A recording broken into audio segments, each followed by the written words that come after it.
കുന്നംകുളം നഗരസഭയിലെ സ്ഥിരം സമിതി അധ്യക്ഷ സ്ഥാനങ്ങളിലേക്ക് നടന്ന തിരഞ്ഞെടുപ്പിൽ CPIM കോൺഗ്രസ് ധാരണയെന്നാരോപിച്ച് BJP പ്രതിഷേധം. സ്ഥിരം സമിതി അധ്യക്ഷ സ്ഥാനങ്ങൾ CPM-ഉം കോൺഗ്രസും ചേർന്ന് പങ്കിട്ടെടുത്തെന്നാരോപിച്ചാണ് BJP കൗൺസിലർമാർ പ്രതിഷേധം സംഘടിപ്പിച്ചത്.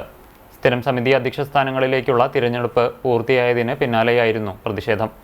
തിരഞ്ഞെടുപ്പിൽ പരസ്പരം മത്സരിച്ചവർ തിരഞ്ഞെടുപ്പ് കഴിഞ്ഞപ്പോൾ ഇന്ത്യ മുന്നണിയായി മാറിയെന്നാണ് BJP ആരോപണം. എന്നാൽ BJP വാദങ്ങളെ CPIM തള്ളി. ചെയർമാൻ, വൈസ് ചെയർമാൻ സ്ഥാനങ്ങൾ കഴിഞ്ഞാൽ CPM-ന് 16 അംഗങ്ങളാണ് ഉള്ളതെന്നും അതുപ്രകാരം 3 സ്ഥിരം സമിതി അധ്യക്ഷ സ്ഥാനമാണ് CPIM-ന് ലഭിക്കുകയുള്ളൂവെന്നും വൈസ് ചെയർമാൻ PG ജയപ്രകാശ് പറഞ്ഞു. CPIM ആർക്കും വോട്ട് ചെയ്യുകയോ ആരുടെയും വോട്ട് സ്വീകരിക്കുകയോ ചെയ്തിട്ടില്ല. തിരഞ്ഞെടുപ്പിലേറ്റ കനത്ത പരാജയത്തിന്റെ നാണക്കേടിൽ നിന്നും BJP കരകയറിയിട്ടില്ലെന്നും ജയപ്രകാശ് വ്യക്തമാക്കി.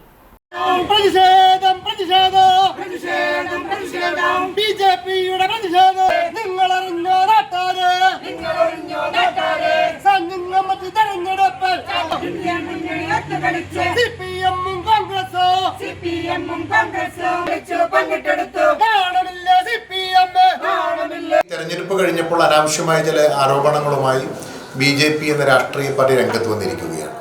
കുന്നംകുളം നഗരസഭയിൽ സ്റ്റാൻഡിംഗ് കമ്മിറ്റിയിലേക്കുള്ള തെരഞ്ഞെടുപ്പിൽ ഒരു രാഷ്ട്രീയ പാർട്ടിയുടെ അംഗങ്ങൾക്കും CPIM-ന്റെ അംഗങ്ങൾ വോട്ട് ചെയ്തിട്ടില്ല.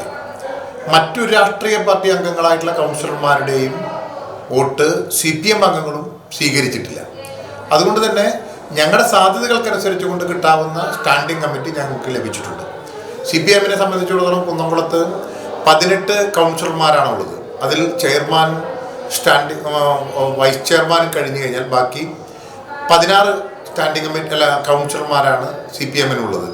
ആ 16 കൗൺസിലർമാരെ ഉൾക്കൊള്ളാവുന്ന സ്റ്റാൻഡിംഗ് കമ്മിറ്റി മാത്രമേ CPM-ന് ലഭിക്കുകയുള്ളൂ എന്നെല്ലാവർക്കും അറിയാം. ആ കണക്ക് പ്രകാരമുള്ള സ്റ്റാൻഡിംഗ് കമ്മിറ്റിയാണ് ഇപ്പോൾ CPM-ന് ലഭിച്ചിരിക്കുന്നത്. അത് ഉത്തരവാദിത്തപ്പെട്ട രാഷ്ട്രീയ തീരുമാനപ്രകാരം പ്രധാനപ്പെട്ട ആളുകളെ ഞങ്ങൾ അതിൻ്റെ സ്റ്റാൻഡിംഗ് കമ്മിറ്റി ചെയർമാൻമാരായി തീരുമാനിക്കുകയും തിരഞ്ഞെടുക്കപ്പെട്ടിട്ടുണ്ട്.